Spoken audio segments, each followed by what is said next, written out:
ng Pilipinas. Member KBP, oras. Aba, Kapopoy, 4 na minuto na makalipas ang ika-6 ng umaga. Humahataw, humahagupit, lumalatay na komentaryo sa Himpapawid.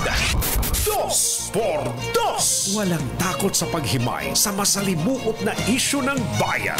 2 por 2. Humahataw na mga balita at impormasyon. 2 por 2. Ating damhin, ating lasapin ang hagupit na 2 por 2.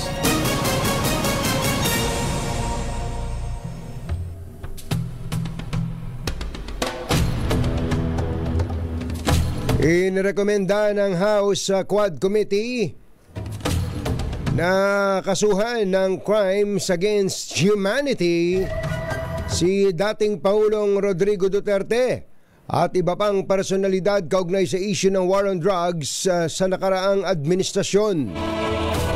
Bukod kay Duterte, kasama sa pinakakasuhan sina Senador Bato de la Rosa, Senador Bongo, at ilang mga dating hepe ng PNP.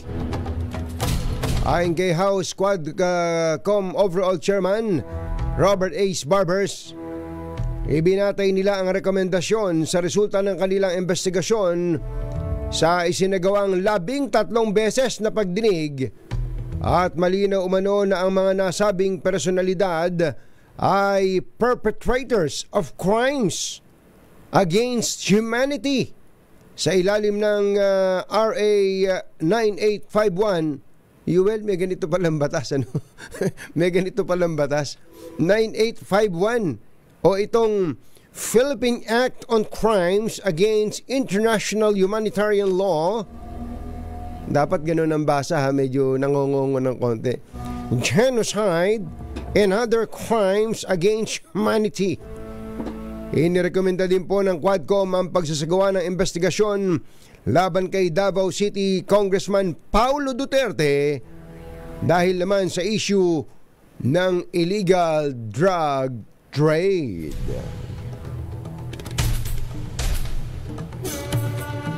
Issue ng katotohanan.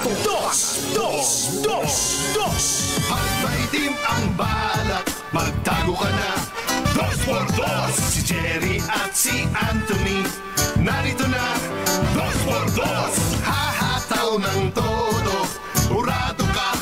2 por 2. Ang katotohanan, dala nila. 2 por 2. Walang sinasamba pali, maniwala ka. 2 por 2. Hataw ng gusto, tol, umasa ka. 2 por 2. 2 por 2.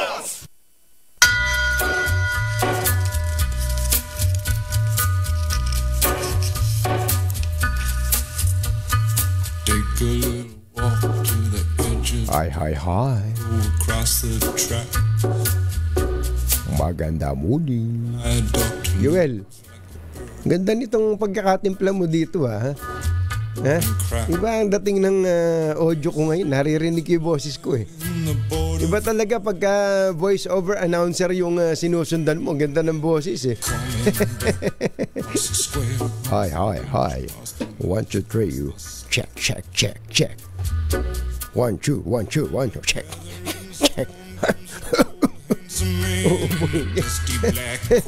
Ibe, ano ginawa mo dito? Mukhang nilagyan mo ng asukal to, ha?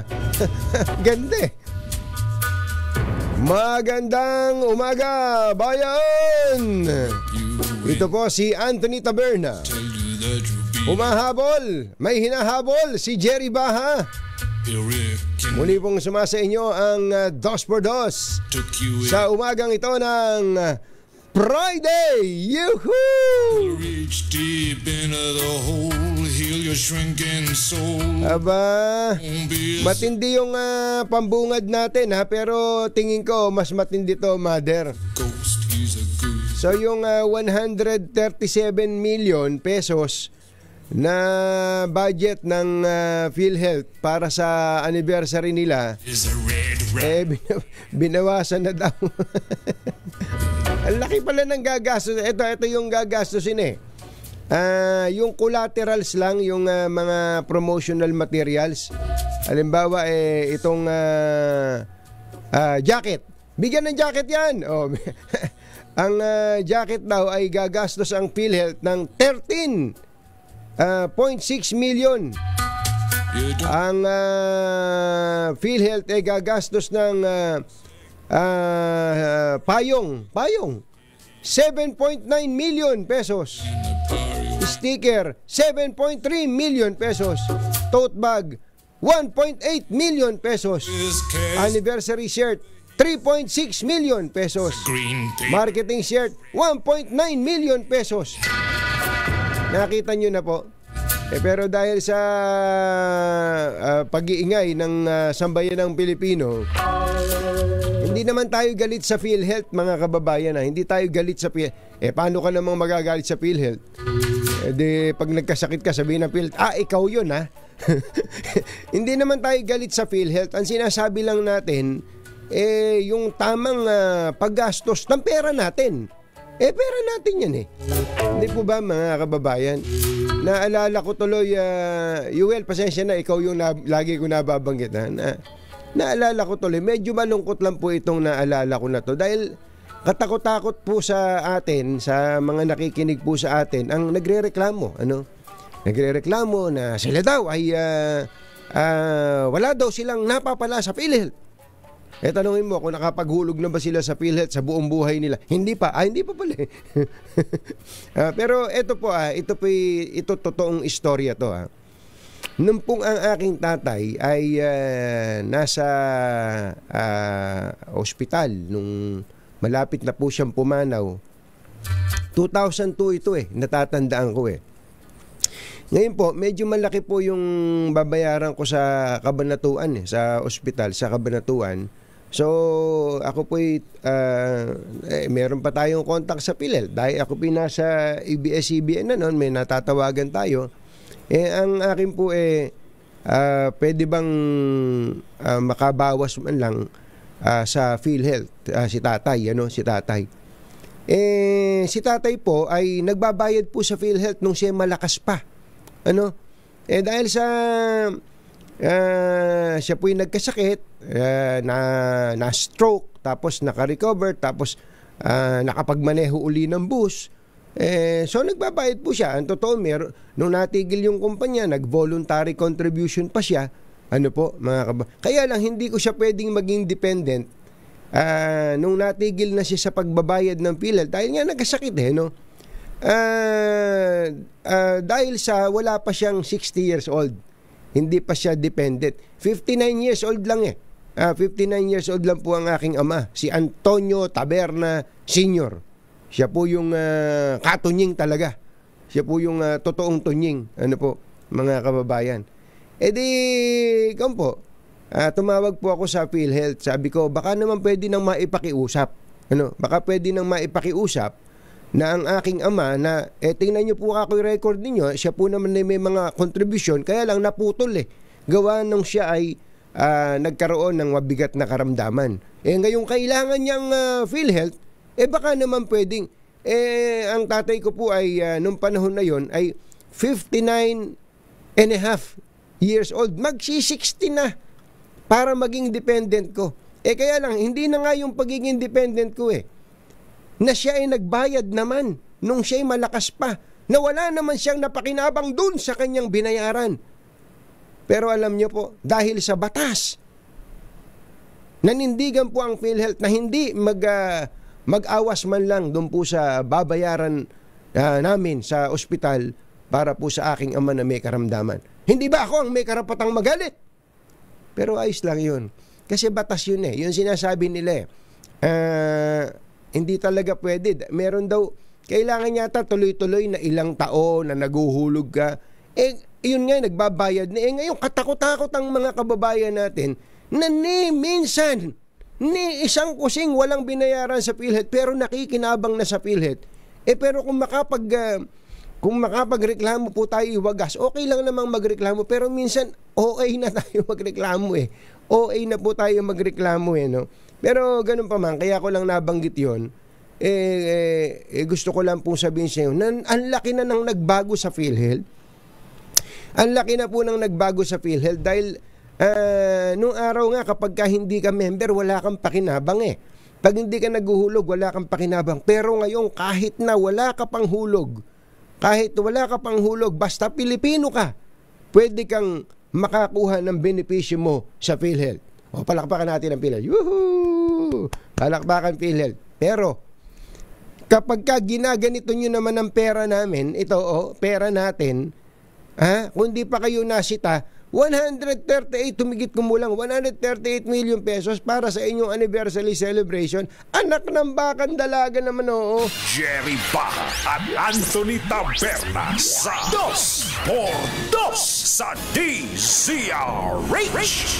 Yun po, pumanaw po ang aking ama sa edad na 50 at kalahati nang wala po kaming napakinabang sa PhilHealth. Opo, wala po. Ni isang kusing. Wala pong naiawa sa PhilHealth dahil alanganin po yung kanyang edad. Hindi man lang umabot ng 60 para maging dependent ko dahil nung po'y binata pa ako. Ano po, mga kababayan? Di ba? Pare-pareho tayo may mga sad stories. Kaya lang, ang akin dito, dapat kapag ka tayo ay bumabanat, may konteksto naman. Katulad po nito, may mga nagpunta pa sa kalsada kahapon tungkol po sa PhilHealth.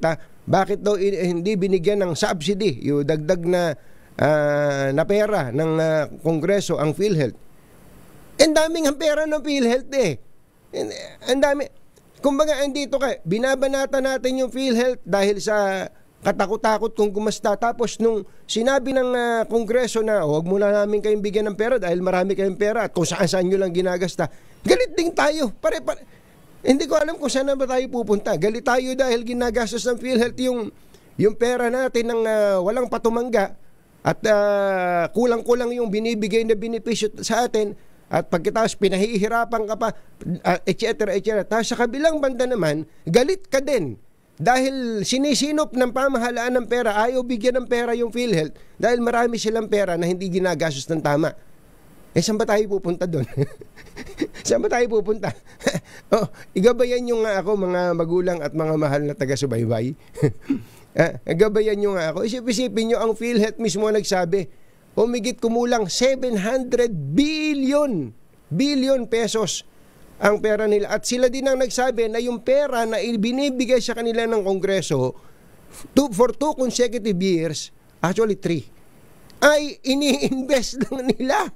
Ini-invest nila, hindi ibinibigay sa iyo, kaibigan. Hindi dinadagdag sa iyong benefit package. Hindi inaawa sa iyong premium contribution. Hindi.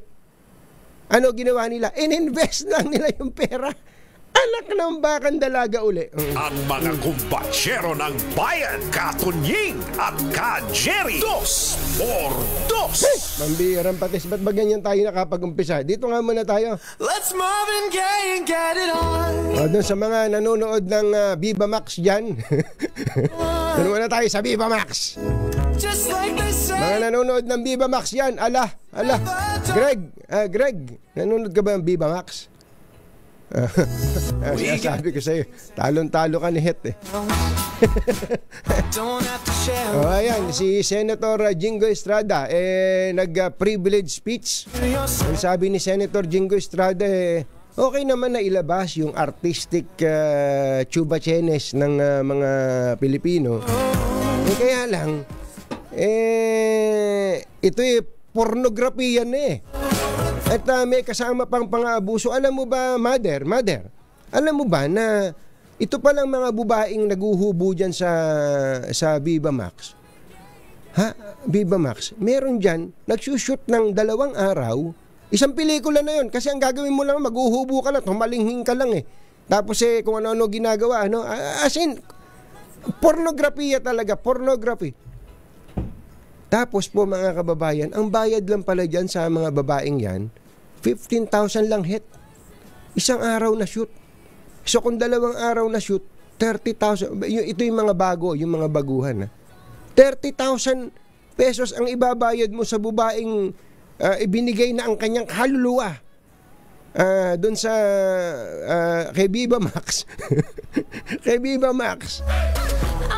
30,000 lang ang kikitain niya. Isang pelikula na yun. Anak ng bakang dalaga uli. Nakakatatlo na tayo Buti pa yung dalagang baka nagkaanak Hindi po ba mga kababayan? Ako natuwa ako dahil tumayo si Senator Jingo Estrada dito dahil artista siya. Diba artista siya? Una may naaabuso. Sigurado pang-aabuso yun Pang-aabuso sa artista yun. Sasabihin niya pumayag siya. Siyempre, ba't hindi papayag yun gusto nga kumita nun. Pero yung pong pornografiya po talaga na naa-access ng lahat. Sabihin na natin kailangan mong, are you above 18 years old? Nakalagay doon. Pagka di ba ganun yun? May nakalagay. Sabihin mo, oo, above 18 years old ka, pwede ka na. Ang birang pati grabe, ilang milyon ng subscribers ng Viva Max? 120 million yata. Ang bira. Ay, nako. Ako'y nabubusit dahil may empleyado kami na imbis na magtrabaho, ang ginawa, nakatutok sa Viva Max. Ay, nako.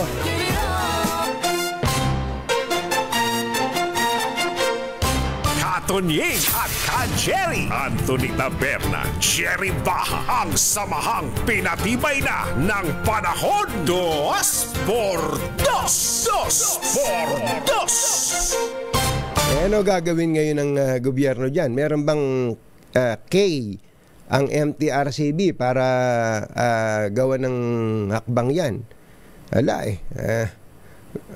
Wala wala na. Ganun na lang ba? Ganun na lang. Senator Jinggoy, ano ba gagawin natin dyan? Boss Vic Del Rosario, magandang morning. Ayan, magandang morning po sa inyo at sa iba pang mga parokyano ng Viva. Hindi na yata Viva Max ang tawag ngayon. Ano na tawag ngayon? Bisikleta na yata BMX. BMX? Tama, VMX. So parang bisikleta. Ayun. At dun sa total naman may pagka-artista itong pinag-uusapan natin. Ayan si Atong Ang, kinumpirma na ni Atong Ang. Kilala nyo si Atong Ang? Yung nalilink kay Gretchen Barreto. Ang bihirang umaga to. Ha? Kinumpirma na daw po ni Atong Ang, ayon po sa balita, na sila na ni sino nga? Madera Sunshine Cruz. Dalaga naman yun Binata ba si Atong Ang? Basta bahala sila, malalaki na sila. Oras po natin, Mr. Jelom Tang, Lakyam Diap Ithun, 6:21 ng umaga, ACS Balita. Susunod na. Balita!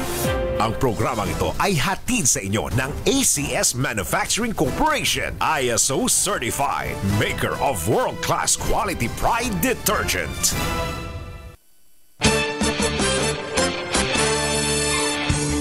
Araw po ngayon ng Huwebes, December 19. December 19 na! Gusto Mariano kain doon, Ibig sabihin pala ay 1, 2, 3... Ganon! Napakabilis ng oras, ng araw, Talaga naman, So, 13 days na lang, bagong taon na. Sa ulo ng ating ACS Balita, bagong bayaning mandirigma Casualty and Cancer Care Center binuksan sa V. Luna Medical Center. Ilang kasunduan para sa mga infra projects sa Cebu, Bohol, Dumaguete at Siargao nilagdaan ng pamahalaan. Senado binulabog ng bomb threat, mahigpit na seguridad ipinatupad. Higit 44 na milyong pisong halaga ng mga peking produkto na kumpiska sa raid sa isang tindahan sa Makati. MMDA sinuspindi ang number coding scheme sa ilang mga piling araw sa Pasko at Bagong Taon. Mayor ng Pandi, Bulacan at 2 iba pa inaresto sa kasong rape. Magandang umaga Luzon, Visayas at Mindanao. Good morning Philippines. Hello world. Kami po ang inyong mga tagapagbalita. Ay, ako lang pala. Ako po ang inyong tagapagbalita. Si Anthony Taberna in behalf of Jerry Baha. ACS Balita. Sa detalye ng ating mga balita, dito muna tayo sa ating ACS Good News. inaasahan ang mas maayos na serbisyong pangkalusugan sa mga sundalo at kanilang mga pamilya. Makaraang pasinayaan po ng ang bagong Bayaning Mandirigma o BBM Casualty and Cancer Care Center sa V. Luna Medical Center. Mismong si House Speaker Martin Romualdez ang nanguna sa inaugurasyon ng BBM Care Center na hindi lamang isang ospital kundi magsisilbing tahanan ng pag-asa. Isang simbolo ng walang patid na suporta ng gobyerno ni Pangulong Marcos para sa mga makabagong bayani ng bansa na handa pong magbuwis ng buhay para ipagtanggol ang bayan. Masaya ring inanunsyo ni Romualdez na bilang bahagi ng diwa ng Kapaskuhan, ang lahat ng paying patient na naka-admit sa V. Luna Medical Center kahapon ay makikinabang sa zero billing program na pinaglalaanan ng Kamara ng 20 milyong pisong budget. Niwala ang Pangulong Bongbong Marcos na malaki ang maitutulong ng mga infra projects ng pamahalaan sa pag-unlad ng bawat Pilipino bukod pa sa revenue na maidudulot ng mga ito. Ito po ang sinabi ng Pangulo matapos saksihan ng paglagda sa mga kontrata para sa 5 infrastructure project ng pamahalaan sa isang seremonya sa Malacanang. Kabilang sa mga pinirmahang kontrata ay konstruksyon ng New Cebu International Container Port sa Consolacion, Cebu at Public-Private Partnership Project Concession Agreement para sa modernisasyon ng Panglao Bohol International Airport. Kasama rin ang kasunduan sa New Dumaguete at New Siargao Airport at expression of interest na pinirmahan ng DOTR at International Finance Corporation ng World Bank Group para sa bus supply at operation and maintenance ng Cebu Bus Rapid Transit. This project is expected to generate 15 million pesos in annual revenue during its first 5 years, rising to 200 million a year by the end of the concession period.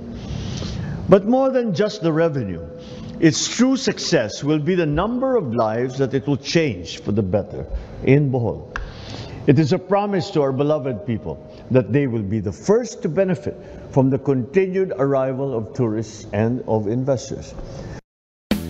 Ang tinig ng Pangulong Bongbong Marcos, itong Panglao Bohol International Airport na to, magandang proyekto po yan. Mas maganda po dahil lalo pang palalawakin. Magandang umaga, maayong buntag sa mga taga Bohol. Ay, District Engineer Magiting Cruz na nandyan sa Bohol kahit taga Nueva Ecija. Magandang morning! Alas 6:28 na po ng umaga, hinulabog ng bomb threat ang gusali ng Senado noong Martes.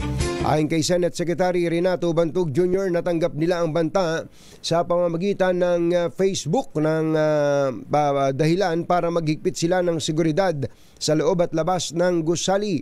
Lahat ng sasakyang pumapasok sa Senate parking ay inuusisang mabuti habang naghigpit sa pagpasok ng mga bisita at sa delivery ng mga regalo na idinadaan nila sa K9 upang matiyak na walang bomba. Naniniwala si Senate President Cheese Escudero na posibleng hindi seryoso ang bomb threat, ngunit kailangan pa rin na maghigpit ang Office of the Sergeant at Arms para sa kaligtasan ng lahat. ACS Balita. Alas 6:29 na ng umaga na imbag gabigat kada kayo amin na po. Agriing kayon, gising na. Ay, Tito Albert Nagales, Tita Helen Nagales, maganda morning. Higit 44 na milyong pisong halaga ng mga peking Chanel products ang nakumpiska sa ginawang pagsalakay ng NBI sa Makati City. Ang NBI Intellectual Property Rights Division ay nag-serve ng 5 search warrants para sa trademark infringements laban sa may-ari, manager at operator ng mga tindahan ng peking produkto sa syudad. Nag-ugat ang operasyon matapos hilingin ng isang law firm ang investigasyon sa naturang mga tindahan. Sasampahan ng paglabag sa RA 8293 o Intellectual Property Code ang mga sangkot sa pagbebenta ng mga peking produkto. Sa totoo lang po, marami pong ganyan eh.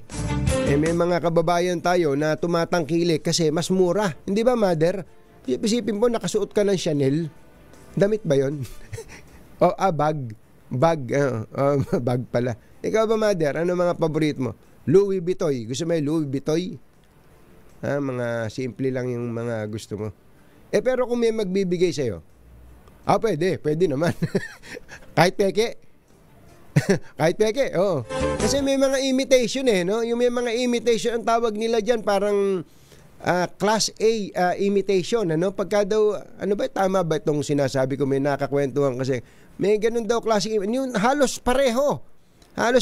Tapos, meron namang mga imitation na halata mong peke talaga, no? Pero yung iba, hindi mo mahalatang peke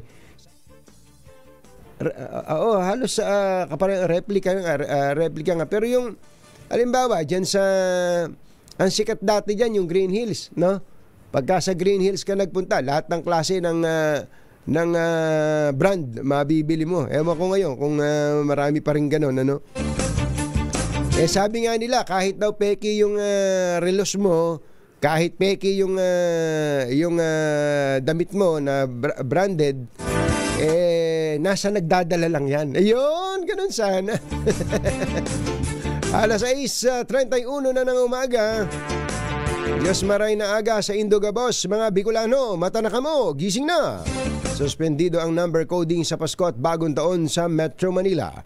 Bukod dito, sinabi ng MMDA na suspendido rin ang number coding scheme sa December 24, December 30 at December 31. Inaasahan naman na dadami ang bilang ng sasakyan sa kalsada dahil sa dami ng magbabakasyon ngayong holiday season. Arestado sa kasong panggagahasa ang alkalde ng Pandi, Bulacan na si Enrico Roque. Sa bisa ng arrest warrant, na aresto si Roque kasama ang isang konsyal at isang kawani ng munisipalidad. Naharap ang tatlo sa 2 bilang ng rape na walang piyansa. Wala pa ng piyansa to. At kasalukuyan silang nakakulong sa custodial facility ng Northern Police District.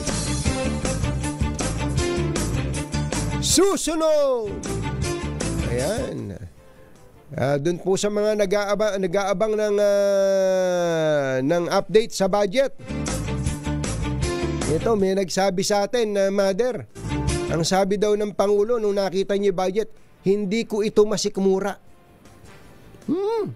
Ang Pangulo, hindi niya masikmura yung budget. Alam niyo kung bakit hindi niya mamaya, abangan po ninyo. Malalaman niyo kung bakit sinabi ng Pangulo na hindi niya masikmura ang budget. Yan at iba pa sa pagbabalik na ACS Balita. Kung po sa mga gustong magkapera dyan, magkapera ng walang kahirap-hirap, ang gagawin nyo lang ay makinig at tumutok sa DZRH. Nandiyan po yung namimigay ng pera sa Barangay Kabayanan, San Juan City. Barangay Kabayanan, San Juan City. At nandiyan po yung namimigay ng pera. Lakasan nyo na po yung boses ng radyo ninyo. Andiyan na siya. Magbabalik po kami 6:34 in the morning. This time check is brought to you by ACS Balita. Ang programang ito ay hatid sa iyo ng ACS Manufacturing Corporation, ISO certified, maker ng world-class quality Pride detergent. Hi! Maganda morning. Anong araw today, mga kumbatsero? Ready, set, get set, go! Ayun. Today is Laundry Day Friday! Yuhuu! At pag Laundry Day Friday, all you need is Pride Washing Machine Detergent. May triple stain away formula kahit tanggalang makapit, madikit at malupit na dumit mancha, kaya easy ang labada. Kaya pala mula noon hanggang ngayon, all you need is Pride. All you need is Pride. ACS. Kasama ang 2x2 tandem Anthony Taberna at Jerry Baja. ACS Balita.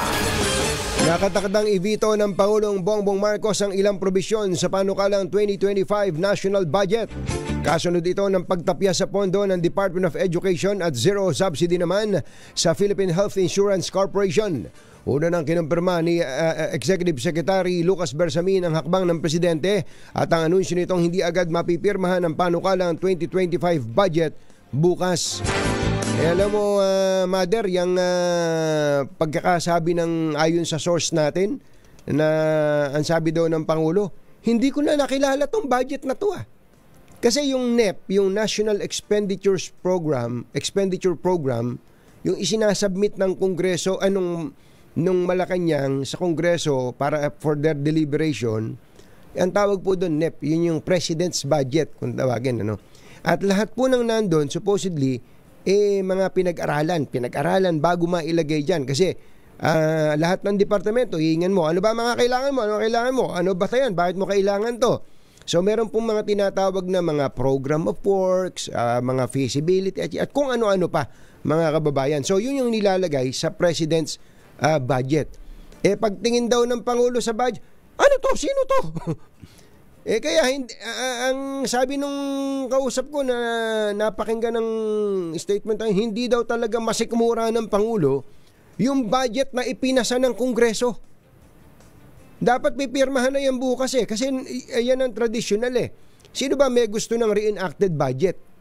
Ayaw ng isang Pangulo na may reenacted budget. Gusto niya, makita niya yung budget niya. Kaya lang, ang nangyari po mga kababayan, nilapastangan. Hindi na nga niya kilala Alam niyo yung mga insertion, ang problema sa insertion ng ating mga magagaling na mga mambabatas, ang problema po dyan, walang program of works.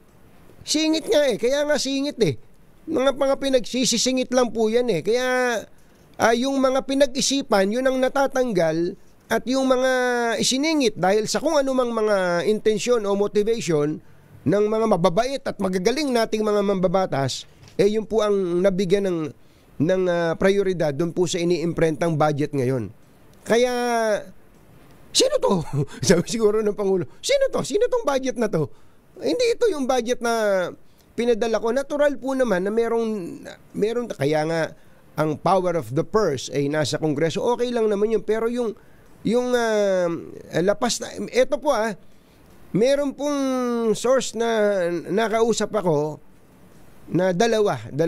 Dahil nagkukwenta sila. Sa pagkwenta nila, mas malaki pa daw po ang budget ng Kongreso, including insertions, kaysa sa Executive Department. What? Sabi ko, what?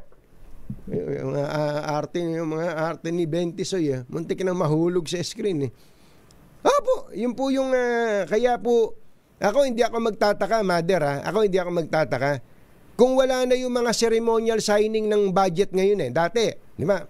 Andiyan, pipirma, andiyan lahat ng Senate President, mga senador, House Speaker, mga congressman, ayan, pipirma, palakbang, hawak-hawak nila yung kopya ng napakakapal na budget. Ako hindi ako magtataka. Hindi ako magtataka kung pipirmahan din ng Pangulo yan eventually pagkatapos niya ibito yung mga dapat ibito.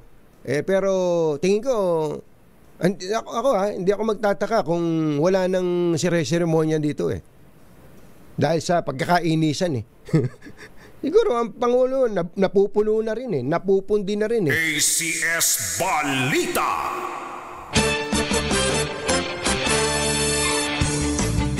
Kausapin nga natin ang may-ari ng Comelec. Ito, importante ito Importante ito. Sige nga.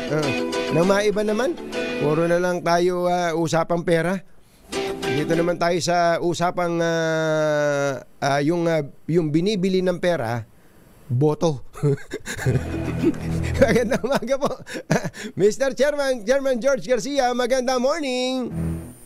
Magandang morning, Katunying, at magandang morning din po sa mga kababayan natin. Hoy, alam namin, super busy kayo, pero kayo, alam nyo ba, kayo na yata sa kasaysayan ng pagko-cover ko sa Comelec. Mula nung ang Comelec chairman pa si Christian Monsod.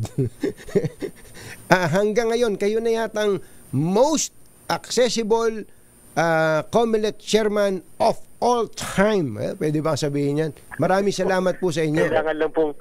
Kailangan lang po talaga nagpapaliwanag para na unawaan ng mga kababayan natin para kahit paano yung mga katanungan hindi po left hanging. Para kahit paano yung tiwala ay maibibigay sa atin sapagkat kapag may mga katanungan tapos hindi nasasagot, dyan po magkakaroon ng duda. Lalo pa kung halala ng pag-uusapan. Doon na nga pumapasok yung misinformation saka disinformation no?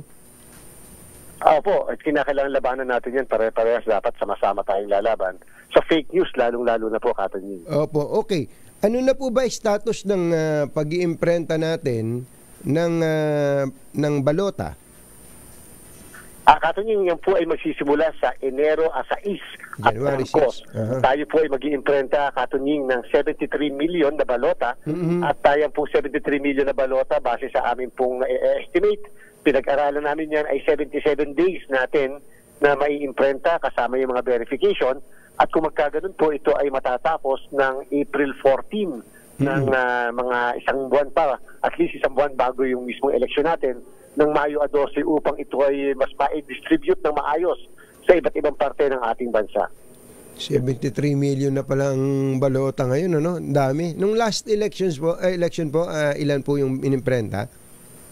Nung last election po kasi ay dahil ito'y walang Bangsamoro, parliamentary election, ay mga more or less 68 million lamang po Katanying na distribute ang na-print. Ngayon po ay ang ating pong botante ay 68.6 million voters. Kaya lang po, meron din po tayong mahigit 2 million, mga 2.2 million para sa Bangsamoro parliamentary election. At pagkatapos meron po tayong more or less mga 2 million na mga test ballots na ginagamit natin para naman po sa pagdidemo ng mga makina sa iba't ibang parte ng ating bansa. Bago nga natin ipagpatuloy, paano yun? Mayroong pending na bill sa Kongreso, nakapasa na yata sa House, yung postponement ng Bangsamoro election.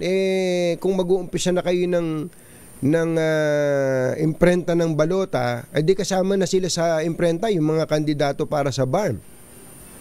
Opo, Katanying, ito naman ay wala po itong pag-influence sa ating pong legislative department. Tama po kayo. Meron na pong pagpasa sa House of Representatives, subalit wala pa sa ating Senado. Pero ang katotohanan po talaga during nung tayo po yung nag-appear sa kanila, sinabi po natin na talagang nakiusap tayo na kung sakali na mayroong development sa pagpo-postpone, dapat mangyari ito bago matapos ang Disyembre. Yes. Sapagkat once na nakapag-print na po tayo ng balota, ay sayang naman po yung magagastos natin. Exacto. Mahigit pong 2 milyon.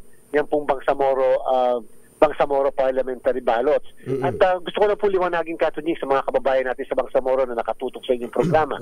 Hindi po porket i-postpone ang Bangsamoro ay wala ng eleksyon sa Bangsamoro. Lahat po ng posisyon ng congressman, governor, mayor, sangguniang panlalawigan, sangguniang bayan, ay ihahalal pa rin po nila. Yes. Ang kung sakasakali nila maapektuhan ay yung mismong parlamento, yung paghahalal nila ng miyembro ng parlamento, Katanying. So magkano po ang masasayang doon? Halimbawa lang, kunyari lang, maihabol pa rin ng Senado sa pagbabalik po ng sesyon, ura-urad, hindi na pala, dahil mag-iimprenta na pala kayo.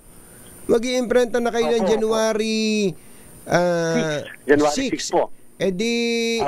Ang resumption ng Congress ay January 13. Wala na. So maaaring hindi na po ito makaabot kung sakali. Kung sakali makapagpasa pa, maaaring hindi na umabot, pero kung sakali po maipasa pa rin yan, ang mangyayari po, Katanying, ibabaliwala po natin yung print na balota para sa Bangsamoro. Magkano ang kanyo doon? Ang tansyan yung magagasta natin doon? May ideya ho ba kayo? Halimbawa po 2.2 million yan times 21 pesos halimbawa ang isang balota, Katanying. Ito pa yung mga, siyempre tayo yung nag-hire ng mga casuals para sa mga verification. So more or less, ganyan po kalaki ang gastos. 2.2 million times 21 pesos per ballot. Nahirapan tuloy ako sa arithmetic ko. Mga 45 million, mga gano'n, humigit kumulang, ano? Opo, Katanying. At siyempre, hindi pa po kasama yung mga overhead expenses natin. Oo, tama po. Kaya, mga mambabatas, ba't ba kasi, sino ba may gustong i-postpone yung eleksyon? Kainam-inam at ngayon nga, binibigyan natin ng autonomy yung Bangsamoro. Hayaan natin silang magdesisyon. Alam naman nila na ngayon ang eleksyon. Ngayon na eleksyon, pambira. Anyway, lagi na lang tayo. Opo, basta po kami, Katunying, ay naghahanda, hindi po kami nagbabaka sakali at nagpapatuping-tuping. Mahirap po baka kasi magtuloy naman, paano naman po tayo, hanging naman po in the bar. So tayo po ay tuloy pa rin sa paghahanda at pati po yung listahan ng botante at listahan ng mga kandidato at pati na po yung listahan ng mga partido politikal na magpa-participate sa Bangsamoro ay hinanda na po namin. Opo. So habang tayo po yung nag-uusap, tuloy-tuloy din ang COMELEC sa pag-aksyon sa mga disqualification cases, petition for declaration ng kandidato na maging nuisance candidate, mga ganon, Chairman? Opo, Katunying, gusto ko pong sabihin sa inyo na base sa ating commitment, wala pong nuisance candidates ang makakatakbo sa ating pong darating na halalan. Kaya po yung sa national, na-resolve na po namin yung 117 na aspirants para sa pagkasenado, sa senador, at ito po ay lahat sila ay nadeklara na nuisance candidates hanggang sa NBank level. Yung pong local, Katunying, ito pong darating na Monday. Tapos na po namin ang lahat-lahat ng local nuisance petitions. Ibig sabihin, hanggang sa level din ng NBank upang hindi tayo nagkakaproblema later para nasasama yung pangalan ng mga panggulo o panglito lamang sa ating mga kababayan. Meron po bang nagpipetisyon para ma-disqualify ang kahit sino sa 66 na senatorial candidates? So far po, wala po tayong natanggap, Katunying. Isa lang sa natanggap natin ay yung sa taga Davao na kung saan hindi naman pinipetisyon yung kanyang kandidatura, kung hindi pinipetisyon yung paggamit niya ng partido politikal. Subalit siya rin naman po ay nag-withdraw na ng kanyang nung pagiging nominee o nominado ng mismong partido, kung kaya siya ay tatakbo bilang independent candidate na lamang, at yun ay pinayagan namin as an independent candidate. Pero wala pong petition formally na na-file sa isa sa 66 na mga aspirants o senatorial candidates. Pero pwede po ba na kahit walang petitioner, motu proprio ay mag-disqualify ang COMELEC sa among 66 candidates na ito? Sabi po ng Korte Suprema, Katunying, kapag ang pinag-uusapan ay edad, citizenship, residency, registration bilang botante or literacy, dapat po isang registered voter ang magpa-file po niyan. Kahit sinong registered voter ay pwede mag-file ng petition to cancel or deny due course yung candidacy. Ang reason, nagsinungaling, nagkaroon ng misrepresentation sa kanyang candidacy. Pero pagka po hindi po yung sa mga binanggit ko na qualification requirement, dapat po mismo ay hindi po pwede ang COMELEC mag-motu proprio o kami mismo ang magpapadisqualify sa mismong kandidato. Paano po kung may issue sa citizenship nung nakaraan pero parang naayos na niya, wala na ho yun. Hindi na po problema yun kahit may mag-file pa ng petition for disqualification against that particular candidate? Katunying, meron pong tinatawag na prinsipyo sa batas na wala pong res judicata sa citizenship. Ano pong ibig sabihin para sa mga kababayan natin ng res judicata? Ibig sabihin, pwede yung erase anytime, pwede muling buhayin, pwedeng i-revive hanggat hindi pumapasok yung mga na-settle siya with finality ng Supreme Court at may participation ng Solicitor General. So, ibig sabihin, kung yan ay mga hanggang sa level lang ng baba o may mga inaayos lang at walang final na ruling, yan po ay pwedeng anytime i-revive, anytime ay pwedeng i-bring up o i-file na petition sapagkat yan po ay hindi nagiging final and executory. Opo, okay. Last na lang po, Chairman, meron po akong tangan-tangan na isang desisyon ng COMELEC NBank promulgated December 13. Ito po ay laban sa isang kandidato sa pagka-congressman ng 6th District ng Bulacan. Ang pangalan po ng kandidato ay Jad T. Racal. Ito po ba hindi fake news? Dinidisqualify po ng COMELEC ito pong kandidatong ito? Opo, tama po kayo, Katunying. Siya po ay diniklara na nuisance candidate. In fact po, meron pa rin siyang hinaharap na petisyon na kine-question naman yung kanyang residency kasi lumalabas din doon sa petisyon na file laban sa kanya na maaari hindi siya residente o domicile ng area na yan. Pero nauna po yung pagdideklara sa kanya bilang isang nuisance candidate na ibig sabihin walang real intention na tumakbo doon sa posisyon na kanya pong finailan. Pwede niyo po bang expound yun? Pwede kayo mag-expound doon, Chairman? Dun sa bakit po siya diniklarang nuisance candidate? maraming pera to marami daw tong kwarta, as in big time, kahit na bata pa. Alam niyo po, Katunyi, hindi naman po dahil sa may pera lang isang tao, walang pera, at pwede na qualified na tumakbo. Ang titingnan natin, ano yung intensyon? Talaga bang may intensyon? Kung ang bahay mo lang na tinitirhan, o kaya yung sinasabi mong pinipinpoint na titinitir mo, hindi naman talaga bahay. O mismo, mas maliit pa talaga sa mismong guidehouse halimbawa. Para naman po hindi naman talaga tutuhanan ng iyong pagtakot, biru-biruan lang, o gusto mo lamang gulo o lituhin yung mga kababayan po natin. So ibig sabihin, again, para sa mga nakikinig, hindi po garansya na porket super bilyonaryo ka, ay pwede ka namang tumakbo. Lalo pat ang pagtinignan at pinagsama-sama ang lahat ng ebidensya, lumalabas na walang real intention, yung tunay na katotohanan para makatakbo ka o tumakbo dyan sa lugar na yan. Opo. Ito pong si Mr. Jad Racal ay sinasabi niyang si residente ng Barangay Santa Cruz, Angat, Bulacan. Totoo ba yun? Naka-residente na ho ba talaga siya doon? Qualified na po ba siya na maging kandidato doon? Katunyin, yung po mismong Election Registration Board ng bayan na tinuturo niya ay nagdeklara na siya ay hindi taga doon, na siya ay hindi pwedeng maging registered voter, at kung hindi tayo nagkakamali, pati korte ay nagdeklara din na hindi siya pwedeng marehistro. Ibig sabihin po, so doon pa lang sa issue na yun, ay bakit naman namin papayagan na makatakbo kung may ganong klaseng issue? Ibig sabihin po, siguro nga mas magandang itaas na sa niya sa mas mataas na hukuman yung issue po na ito upang magkaalaman na kung mali ba kami o tama. Pero pag sinabi po natin pinagsama-sama, talaga pong lumalabas, una, hindi siya residente. Number two, hindi naman registered voter. So, doon ka lang po sa qualification na binanggit ko sa inyo, Katunyin, kanina, hindi na po siya magbabagsak doon. So, deklarado na siyang nuisance candidate, tapos yung pangalawang kaso niya, again, for emphasis, Chairman, ano po yun? Opo, yung pong pinapadeclare din siyang pinapakancel ang kanyang kandidatura dahil nga siya ay hindi residente ng lugar at yung hindi registered voter. Kung magkakataon po, naging final ang aming desisyon sa pagiging nuisance, ay magiging moot and academic na po, Katunyin. Yung mismong dalawang kaso na yan at hindi na makakasama yung pangalan niya sa balota, maliban na lang kung merong TRO mula sa Korte Suprema. So ngayon po ba hindi pa final yung desisyon ninyo sa COMELEC?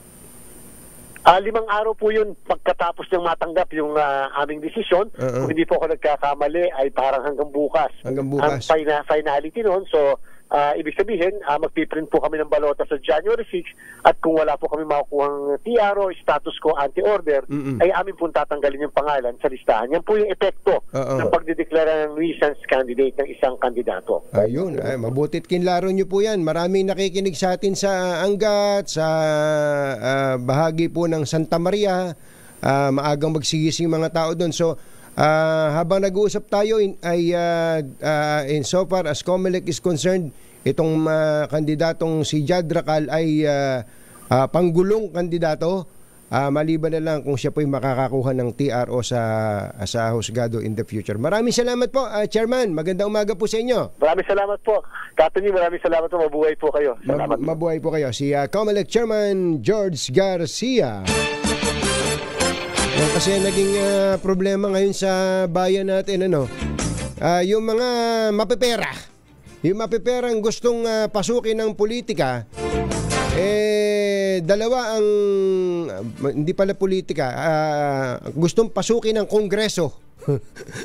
Ang sarap bang maging congressman ngayon? Masarap bang maging congressman ngayon? Pagka gustong maging congressman, it's either through the party list system. Naku po, ang sakit na ng ulo ng party list. Nakakasakit na sa ulo yung party list system natin na yan. Parang ang sabi tuloy na iba, kalokohan na lang yata yung party list dahil nga sa ito'y inabuso na ng iba. Hindi po sa lahat, ha.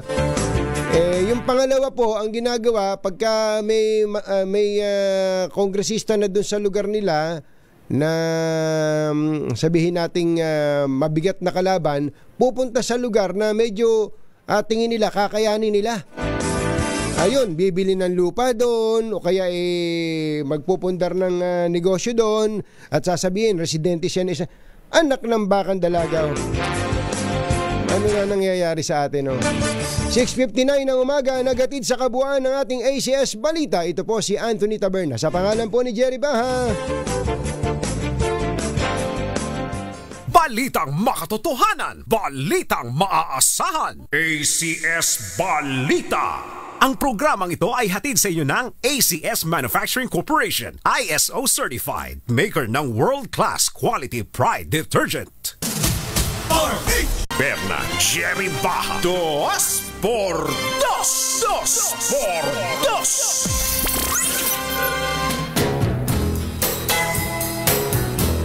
Ay, sa mga nagtatanong kay kumbatsyerong Jerry Baha, nami-miss nyo rin si Jerry eh. Lalo na ako. I miss you, kumbatsyero. Saan ka man naroon? Magparamdam ka naman. Enjoy mo lang, kumbatsyero. At binabati natin to si Roel Saldico. Matindit na si Roel Saldico, ha?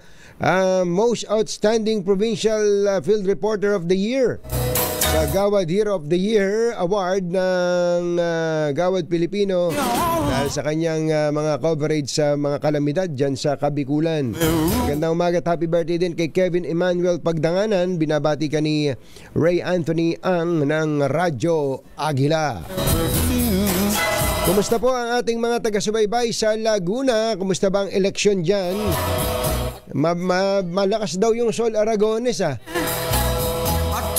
sa survey nangungunang Sol Aragones at pumapangalawa yung asawa ng gobernador, si ano ba pangalan nung Kuya Jerry Labasan, pakibanggit mo nga dito. Ano pangalan nung asawa ng gobernador ng Laguna? At pumapangatlo lang si Dan Fernandez. Ganon. Pangatlo lang siya. Really? Is that true? Kumusta po ang mga kampanyahan? Alam nyo, kahit bawal pa ang mga kampanya, nangangampanya na po mga politiko. Maliban na itong mga ganitong petsa, nagtatago ang ibang politiko dahil nahihinga ng parapol. Sandali lang, Sherwin, mag-headline lang tayo, ha? Yung pong ulitin lang natin, wala pong signing ng budget bukas. At ang pangako po ng Pangulong Bongbong Marcos, gagawa niya ng paraan ang budget ng DepEd. Hindi lang daw po niya ibabalik yung 12 billion pesos na kinaltas ng Kongreso. Kundi ang sabi po ng Pangulo, dadagdagan pa niya. Ibabalik na nga niya 12 billion, dadagdagan pa niya. Yun, kasi kwan yun programa niya yun yung programa niya sa digitalization ng edukasyon. Kauna-unahan sa Pilipinas. NBC Manila Broadcasting Company. DZRH, member, kapisanan ng mga broadcaster ng Pilipinas. Member KBP, oras. Kapopoy, 11 minuto na makalipas ang 7 ng umaga. Balitang bagong-bago, balitang dapat alam mo, balitang magdadagdag ng talino dahil bagong impormasyon, makibalita, unang-una sa DZRH. Pangunahing balita kasama ang 2x2 tandem nina Anthony Taberna at Jerry Baha.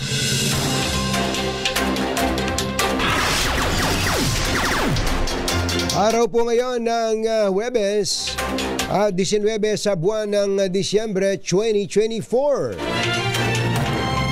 Sa ulo ng ating mga paunahing balita, House Quadcom pinakakasuhan si dating Pangulong Duterte at 7 iba pa kaugnay sa EJK at War on Drugs. Mary Jane Veloso at pamilya humihirit ng clemency kay Pangulong Marcos. Animal Rights Group may panawagan sa publiko. Mga alagang hayop, hindi pang Christmas gift. Pag-aresto sa alkalde ng Pandi, Bulacan, iniugnay sa politika. Bentahan ng paputok, sumisipa. Higit sa linggo bago ang bagong taon. Isis, ibinenta ang 8 buwang gulang na sanggol sa halagang 45,000 pesos. Bakit? Adik sa online sabong. Inatulan ng korte ng habang buhay na pagkabilanggo. Magandang umaga, Luzon, Visayas at Mindanao. Good morning, Philippines. Hello, world. Sa pangalan po ni Jerry Baha, ito si Anthony Taberna. At ito ang Pangunahing balita.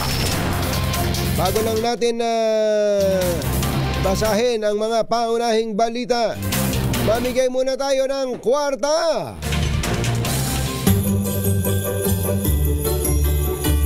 Panalo ang Pasko sa Teaser H. Dahil sa Pasko Panalo, mas malakas promo. Puntahan na natin ang location ng ating roving team. Namamasko po.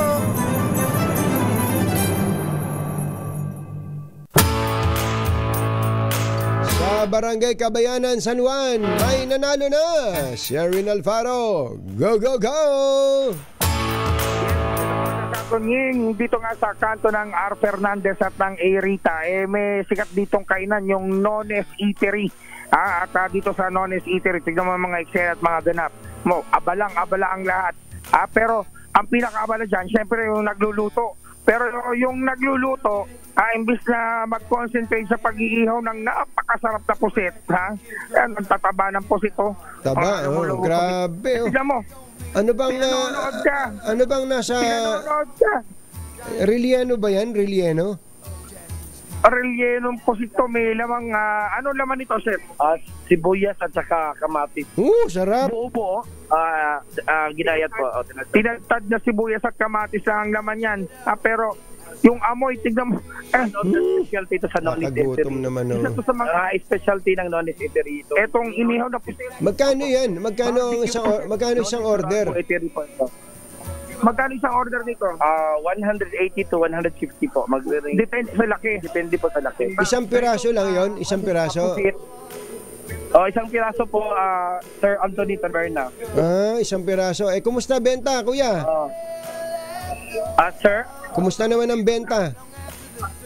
Ano po dito kasi malapit kami po sa San Juan Coliseum. So, itong pusit na ito ng specialty po ng mag-asawang Ann at Joey Soralvo po. Malakas ba? Malakas? Okay, malakas po. Malakas awa ng Ayos, ayun. Yun ang maganda. Ang negosyong tinatangkilik, basta masarap pag quality, kahit mataas pa presyo, tatangkilikin ng mga kababayan natin.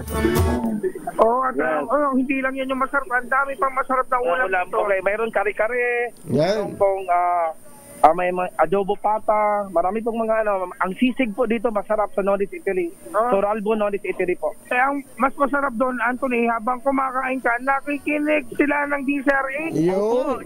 Lalong-lalo na sa pinagtibay ng samahan, ang samahan ng Dos por Dos. Ni Katony at ni Jerry Baha. Thank you. Sagot pa. Dahil paborito mo, anong paborito mong programa? Sino paborito mong announcer sa umaga? Okay, siyempre, ang katuning natin at ang program ng Dos por Dos. Dos por Dos, meron kang 1,000 pesos! Okay, maraming salamat po. Maagang pa magsupo ito ng DCRH po. Dos por Dos. At siyempre, hindi lang yan, meron ka ring regalong tumbler mula sa DCRH. Okay, thank you so much po, pamilyang DCRH. At syempre, hindi lang yan, dadagdagan pa natin kakainin yung ihahanda sa Noche Buena dahil meron kang DCRH Grocery. Okay, maraming salamat po. Maraming naman, napakaswerte mo naman, kuyang ayos. Kaya naman, sa mga nais manalo ng 1,000 pesos lagi tumutok sa DCRH, baka yung nasusunod nating winner sa DCRH Pasko Panalo Promo. RH number 6, Sherwin Batal para DCRH, una sa Pilipinas, una sa Pilipino. Thank you, Sherin. at Jerry Baha. DZRH, pangunahing balita. 7:17. This time check is brought to you by Alas 7:22 ng umaga. Pinakakasuhan po ng House Quad Committee ng Crime Against Humanity sina dating Pangulong Rodrigo Duterte, Senador Ronald Bato de la Rosa, Senador Christopher Bongo at 5 iba pa kaugnay sa implementasyon ng War on Drugs ng nakaraang administrasyon. Ang rekomendasyon ng Quadcom na ang overall chairperson ay si Surigao del Norte Congressman Robert Ace Barbers ay nakapaloob sa 43 pahinang progress report matapos ang 13 hearings mula noong November 13. Kasama rin sa pinakakasuhan ang mga dating naging PNP chief na sina General Oscar Albayalde at General Debold Sinas, retired Police Colonel Royina Garma at Edelberto Leonardo at dating Palace Assistant Ermina Muking Espino. Ang tinutukoy na kaso ni Barbers ay may kaugnayan sa Philippine Act on Crimes Against International Humanitarian Law, Genocide, and Other Crimes Against Humanity na nakapaloob sa RA 9851. Noong 2009 daw po ito na isabatas, 2 taon bago pumasok ang bansa sa Rome Statute ng International Criminal Court. Crimes Against Humanity under Section 6 of Republic Act 9851 or the Philippine Act on Crimes Against International Humanitarian Law, Genocide, and Other Crimes Against Humanity. Former President Rodrigo Roa Duterte, Senator Roland Bato de la Rosa, Senator Christopher Lawrence Bongo, former PNP Chief Oscar David Albayalde, former PNP Chief Debold Sinas, Police Colonel Royina Garma, Police Colonel Edelberto Leonardo, and Hermina Muking Espino.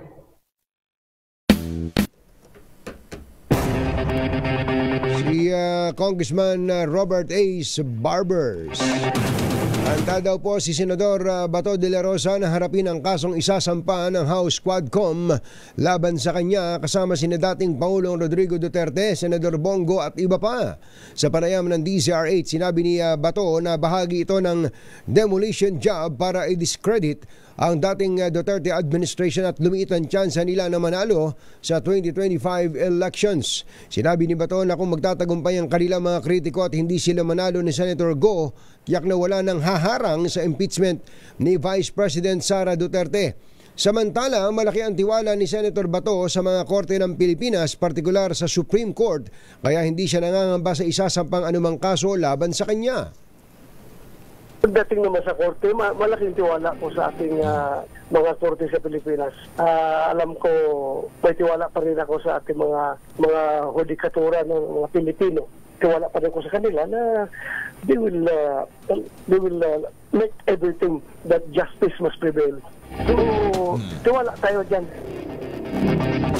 Ang tinig ni Senator Ronald Bato de la Rosa.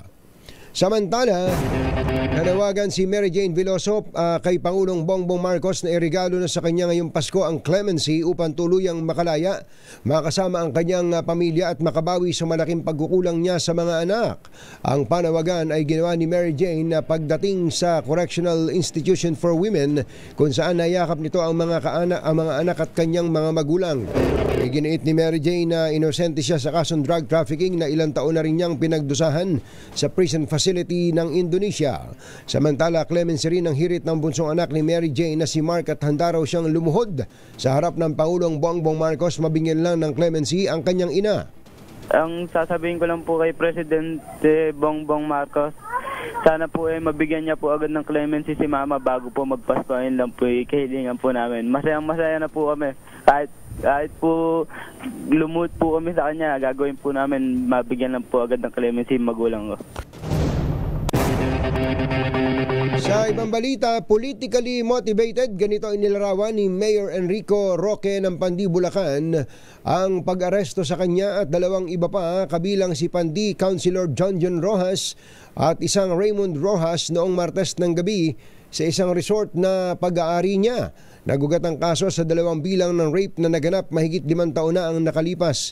Nagdaraos ng Christmas party para sa mga senior citizen at PWD si Mayor Roque at kanyang mga opisyal nang isilbi ng mga tauhan ng Northern Police District ang warrant of arrest na inisyu ng Korte ng Caloocan. Sa 2 bilang ng rape, walang inirekomendang piyansa ang Korte para sa pansamantalang paglaya ng mga akusado. Itinanggi po ni Mayor Roque at 2 pang akusado ang akusasyon na naganap noong 2019 at inilagay na ito sa archive nang hindi sumipot ang biktima sa mga pagdinig ng korte. Ngunit muling nabuhay nang magdeklara ang alkalde na muling tatakbo para sa kanyang huling termino sa 2025 elections.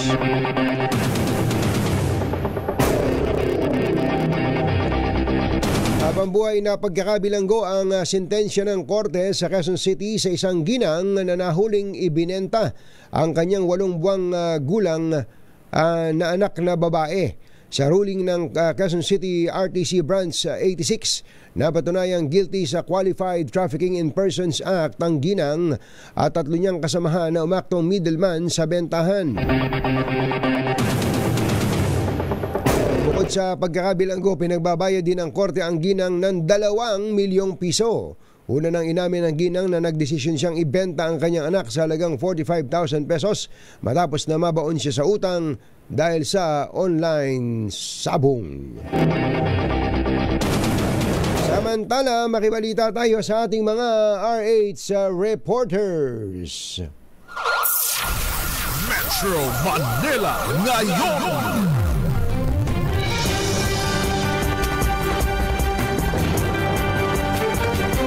Meron daw pong mga prutas na tumaas na ang presyo sa Pasay at ang bentahan daw po apektado ng Pogo Ban. Paano nangyari yun? Alamin natin ang balita mula kay RH15, Giselle Ricafort. Come in, Giselle! Kasing ramdam na ang pagtaas ng presyo ng ilang pampaswerteng bilog na prutas dito sa Cartimar Market, Pasay City. Ang dragon fruit mabibili na sa 330 hanggang 350 pesos kada kilo mula sa 300 bago pumasok ang Disyembre o kasalukuyang buwan. Tumaas din sa 300 ang kada kilo ng durian mula sa 250 pesos. 250 naman ngayon ang kada kilo ng pinya mula sa dating 200, habang 200 hanggang 250 na ang suha mula sa 150 pesos kada kilo noon. Ang orange naman, 55 pesos ang kada piraso mula sa 50, habang 40 hanggang 45 pesos ang kada piraso ng kiwi, habang 35 ang kada piraso ng peras mula sa 30 noon. Pero ayon sa mga retailer, nananatiling mababa ang demand ng prutas at apektado rin ang kanilang bentahan ng pagbabawal sa pogo dahil karamihan daw pala sa kanilang suki ay mga Chinese national. Inaasahan na tataas pa ng 10 piso ang kada piraso ng mga prutas dito sa pamilihan, habang 20 pesos ang posibleng imahal kada kilo para sa bagong taon. Ito si Giselle Ricafort para sa DZRH, una sa Pilipinas, una sa Pilipino. Ay, salamat sa iyo, Giselle. Kumustahin naman natin ang presyuhan ng mga panregalo sa Divisoria. At nandoon si RH29, Boy Gonzales. Come in, Boy! Anthony, kung ikaw ay mamimili, galing ka na sa ibang lugar, magtungo ka rito sa area ng Ilaya, sa Divisoria, sa Binondo side. Maraming mabibili na mga murang halaga na pangregalo. Ang halimbawa, ang sando, 50 pesos. Ang itong presyo ng ternong short, 50 pesos ang bata. At presyo ng, may presyo din dito na pang terno ng bata na kasama ang short, nasa 50 pesos, merong dalawang terno, isang terno, 150 pesos. At meron ding tinitinda mga bra na pang bra para murang-mura din ang bra dito, isang 150 pesos ang dalawang piraso. At sa panjama at mga short, mga t-shirt na halagang 100 piso. At ayon kay Police Brigadier General Tom Ibay, na siyang nag-inspection dito sa Divisoria sa Ilaya, naglakad-lakad siya rito at pinag-iingat niya ang mga kababayan natin na magtutungo dito sa, lalo na ngayong Sabado, Linggo, pinaka-peak season, para mag-ingat sila sa mga mandurukot at sa mga nagsasalisi para babantayan nila yung kanilang mga kagamitan. Ito si Boy Gonzales para sa DZRH, una sa Pilipinas, una sa Pilipino. Thank you, Boy. Samantala, yun daw pong demand sa paputok ay, tumataas na dahil malapit ng magbagong taon at may babala po ang mga mahilig mag-alaga ng hayop. Sa mga mahilig mag-alaga ng hayop, huwag daw pong ipanregalo ang inyong mga alaga. Yon. Ay, ano nangyari? Ayun, sandali lang.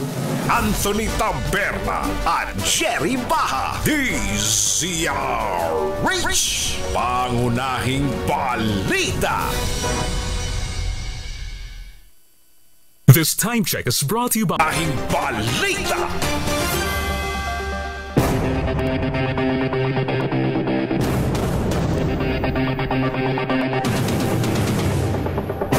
Alas 7:37 na ng umaga. Magandang umaga kay Kuyang Eugene Corpus dyan sa Lawag, Ilocos Norte. Magandang morning kay Kuya Aldrin. Kumusta Kuya Aldrin? Pinagpaliban muna ang nakatakdasa ng pagpirma ni Pangulong Ferdinand Marcos Jr. sa 2025 General Appropriations Bill sa December 20 o bukas. Ayon kay Executive Secretary Lucas Bersamin, ito'y upang bigyan daan na mas masuri ang 6.35 trillion national expenditures para sa susunod na taon. Ang assessment ay pinangungunahan mismo ng Pangulong Marcos kasama ang mga namumuno sa iba't ibang major departments. Yan, nakikita niyo po yung larawan na yan kung saan ay nagpe-preside ang Pangulo ng meeting. Andyan si E.S. Bersamin, ang pinakadalaginding nila, si Budget Secretary Amina Pangandaman, si Secretary Ralph Recto ng Department of Finance, si sino ba yung isang nandito? Si Secretary Arsenio Balisacan at si Public Works Secretary Manny Bonoan. Sinabi po ni E.S. Bersamin na ilan sa mga probisyon ng panukala ay ibivito ng Pangulo dahil labag umano sa interes ng publiko. Una nang sinabi ng Pangulong Marcos na pag-aaralang ibalik ang bilyong-bilyong tinapya sa pondo ng DepEd habang pinanindigan namin ito ang zero subsidy sa PhilHealth. Wala pang pinal na araw kung kailan lalagdaan ng Pangulo ang 2025 proposed sa budget. Pero ayon po sa source ng 2x2, sinabi po ng Pangulo na hindi masikmura ng Pangulo ang budget na ginawa ng Kongreso. Mataas na ang demand sa paputok habang papalapit ang bagong taon. Ayon kay Jobinson Ong, presidente ng Philippine Fireworks Association, pagpasok pa lang daw po ng Disyembre ay marami na agad ang nabentang paputok at pailaw. Hindi kahit pa bumaba ng 40% ng kita sa kanilang fireworks industry mula Enero hanggang Nobyembre, pero bumawi naman sa unang linggo ng Disyembre. Sa datos, sumabot na po kasi sa 20% ang itinaas na kita ng industriya kumpara noong nakalipas na taon. Hindi daw po Christmas gift ang mga alagang hayop. Ito ang paalala ng Philippine Animal Welfare Society na ngayong Christmas season. Paliwanag ng grupo, hindi mga laruan na pwedeng ibigay lamang ang mga hayop, lalo na sa mga taong hindi handa sa long-term commitment. Iyon. Katwiran po ng PAWS, ay buhay ang mga hayop at kailangan ng mental, emotional at physical na pagkalinga. Alaala pa ng grupo sa publiko, ang paggawa ng kabutihan ay hindi lamang dapat para sa mga tao, hindi maging sa mga alagang hayop na kalimitang nakadepende sa commitment ng sino mang may alaga sa kanila. Pero totoo to, di ba Het? Napakamahal kayang mag-alaga ng mga pets. Oh, ay naku, maniwala kayo. Kaya kapag ka ikaw ay may pet na hindi mo kayang gastusan yung pet mo, lalo na may mga lahi na mga aso, yung mga parang laruan lang talaga, yung malilinggit. Naku po, nanang ko po. Una sa pagkain. Pangalawa, yung grooming. Naku po, pambirang patis, matindi po ang gastusan dyan. At siyempre, yung kanila pong healthcare. Kung ikaw ay walang healthcare sa sarili mo, dapat may healthcare yung aso mo. Kaya hindi po madaling responsibilidad yan ang mag-alaga ng hayop. Samantala,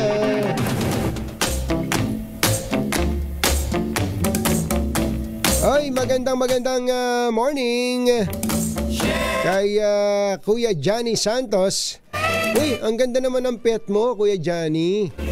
Ang pet daw niya ay tisay.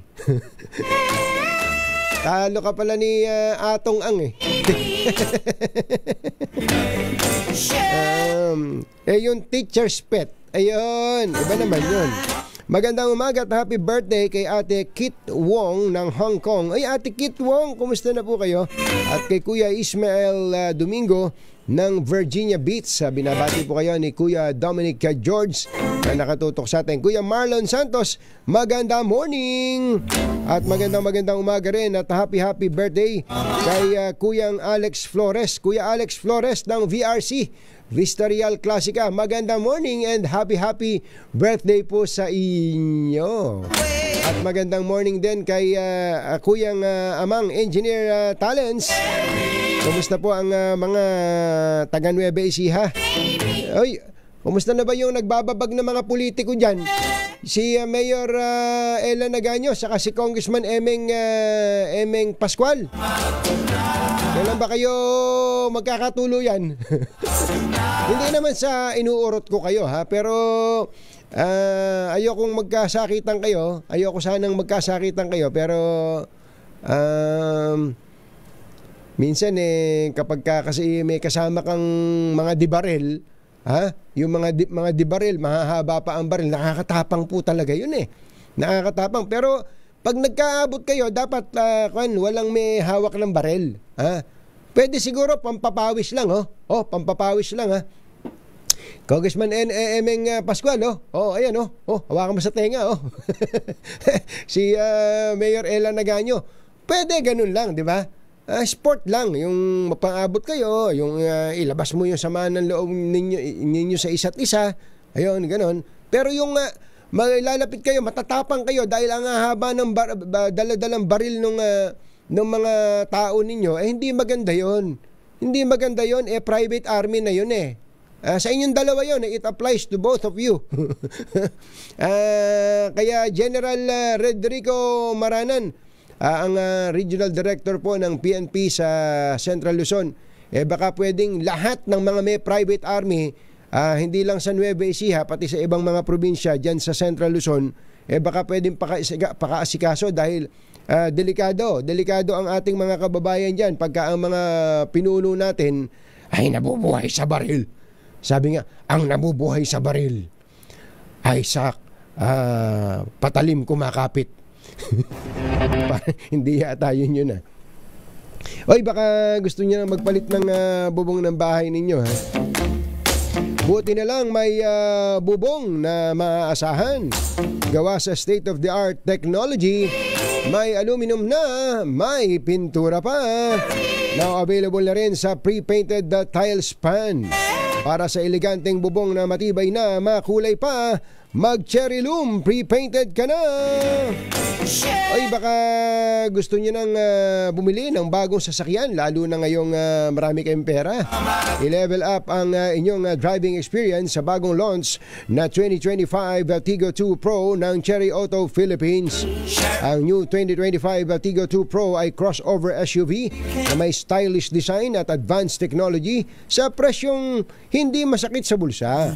Ang new Tigo 2 Pro ay may bagong 1.5 liter dual overhead cam engine na maaaring i-pair sa 5-speed manual o sa 9-speed CVT at may dalawang driving modes. Ito po yung sport mode para sa mas malakas na engine response at eco mode para sa mas matipid na drive.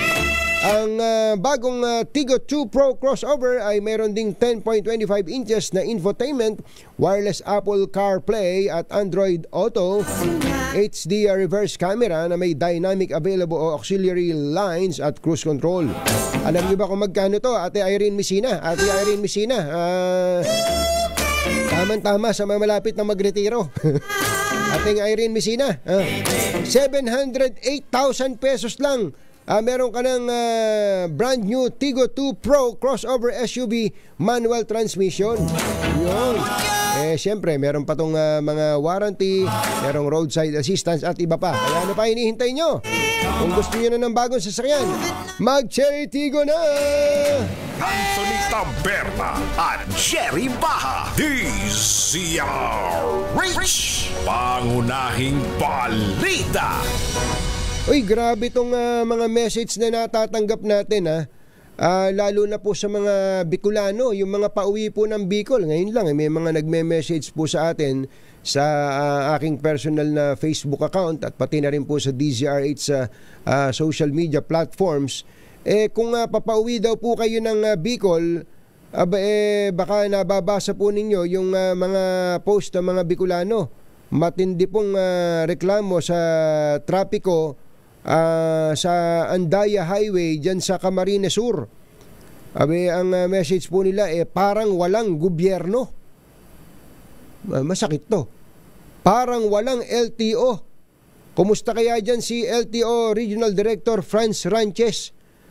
Director RD Franz Ranches, puntahan nyo naman yung aabot daw po sa 16 kilometers ang traffic dyan sa Andaya Highway. Grabe.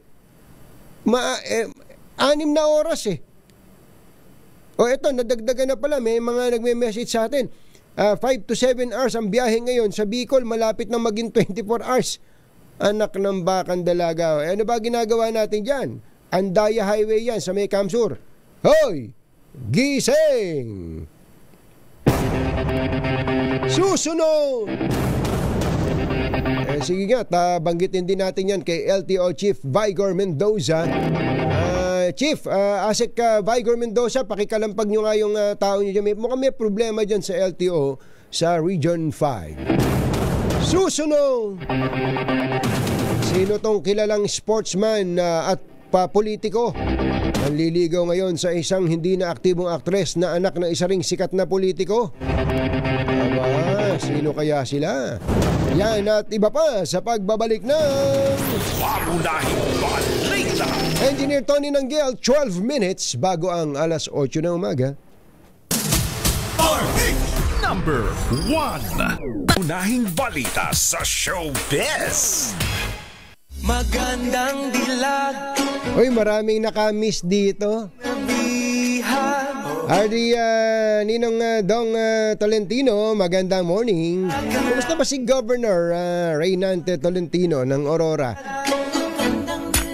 Wala sigurong mag-celebrate nung paghiwalay ng taon. Nasubukan ko na yan Kuya Greg. Sa may Baler Aurora, merong isang Costa Pacifica yata pangalan ng hotel doon. Tapos ang ganda ng kanilang mga programs. Natutuwa ka din Kaya I'm sure may mga naghahanda na dyan. Magandang umaga rin kay Congressman Abet Garcia at saka kay Mayor Jopet Inton ng Hermosa, Bataan. Magandang morning! At happy birthday pala kay Angel Joseph Gasmin. 21st birthday mo, binabati ka na airpat mo. Si Kuyang Sosimo Gasmin.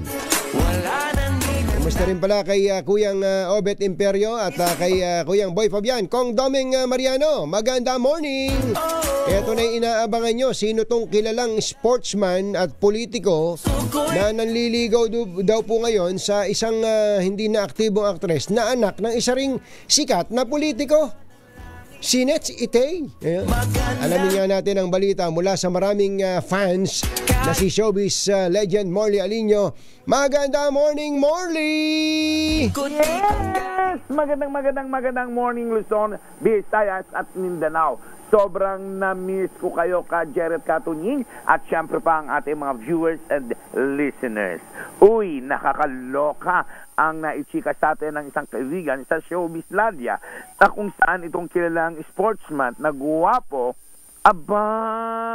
mukhang nililigawan, mukhang may ugnayan dito sa isang hindi na masyadong aktibong aktres. Ang problema rito, hindi ko pwedeng lagyan ng initial dahil si actress ay may parang jowa pa rin. Oo, ang nakakaloka nito, kahit may jowa daw si actress, ay nililigaw-ligawan nitong si nitong si sportsman.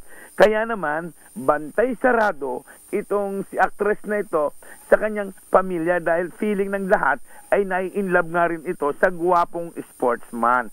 Ibibigyan ko na lang ng initial yung sportsman, itago natin sa letter J. Yan lang muna dahil masakit ang lalamunan ko sa mga sandaling ito.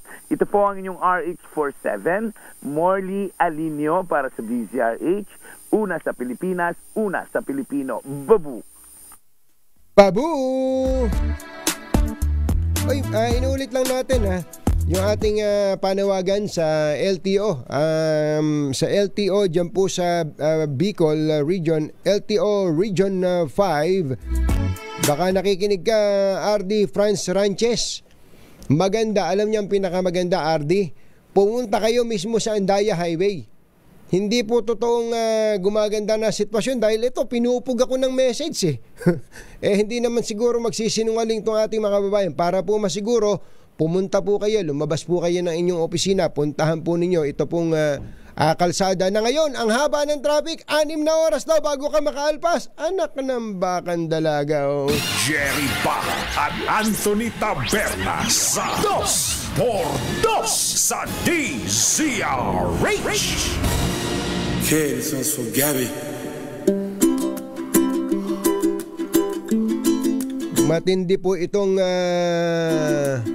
naging reaksyon na Mayor Lakay. Matindi naging reaksyon ng Pangulong Bongbong Marcos ayon sa ating bubuit na sumasideline sa atin. Nung makita niya yung budget, nung hinihimay na nila yung budget, ang termino pong ginamit nung ating bubuit ay hindi daw po masikmura ng Pangulong Bongbong Marcos kung bakit nagkaganon yung budget na isinumitin niya sa Kongreso. Hindi na po kilala ng Pangulong Bongbong Marcos dahil po sa katakot-takot na insertion, katakot-takot na singit na ginawa ng ating mga mambabatas. Mabuti naman Mr. President at nakakaramdam kayo ng totoong galit ngayon. At sana po yung galit niyo mag-convert into something else. Opo, tama po Mr. President. Manghambalos na po kayo. Gusto nyo, hiramin nyo yung panghambalos ng 2x2 May pako sa dulo. Para pagka nang hambalos po kayo talagang matatauhan po yung hahambalusin ninyo. Yung pong especially yung sa DepEd, nagdeklara na po ang Pangulo na ibabalik niya, Secretary Sani Angara, ibabalik po niya ang tinabas na 12 billion pesos na budget po ng DepEd, at hindi lang po niya ito ibabalik, dadagdagan pa daw po niya. Yun sampal din sa mga mambabatas natin yun. Sapagkat sumusobra na nalaman na ng Pangulo, sumusobra na talaga Nagpaimbestiga po ang Pangulo dun sa ating pong sinasabi tungkol sa bentahan ng mga projects, tungkol po sa mga kitaan ng mga tampalasan sa mga projects. O ano, Mr. President, confirmed? Confirmed! Ang kailangan lang talaga, Mr. President, may dumanak na dugo. Hindi naman literal hindi naman literal. Dapat meron pong ulong gugulong. At sa panig po naman ng PhilHealth na gustong-gusto natin bigyan ng pera, katakot-takot na pera nila at ngayon gagastusin sana, buti na lang na laman ng sambayanan yan at hindi na nila itutuloy. Para sa celebration ng kanilang anniversary, gagastos ng 138 million pesos. Mr. President, eto, yariin mo na to. Itong presidente at CEO ng PhilHealth, palitan nyo na to. Now na. Oo, now na. Huwag na po ninyong patagalin yan, Mr. President. Baka sabihin kinukonsinti nyo yung mga ganyang klase ng mga opisyal ng pamahalaan. Hindi niya alam na ganun ang gagastusin para sa celebration ng anak ng bakang dalaga. Baka kailangan total naman magbabagong taon na. ES Luke Bersamin, Your Honor, please. Baka pwedeng tulungan nyo ang Pangulo na mag-inventaryo ng mga opisyal ng gobyerno na nai-appoint. Baka pwedeng tatabasin na yung mga incompetent, mga inept at corrupt na mga nandidiyan. Alam nyo na po yun. Meron po kayong resources para malaman kung sino po yung mga pinagbababanggit natin. Nangawa tayo sa Pangulo kapag ka po ginaganito nitong mga pinagtitiwalaan niya. Mga tinamaan kayo ng magaling. Sa pangalan po ni Jerry Baha, ito si Anthony Taberna. Hanggang sa susunod na hambalos at hagupit ng 2x2, Damdaming Bayan. Susunod na. You find me somewhere over the rainbow. Ang balitang ito ay hatid sa inyo ng Diabetes Care and Weight Well.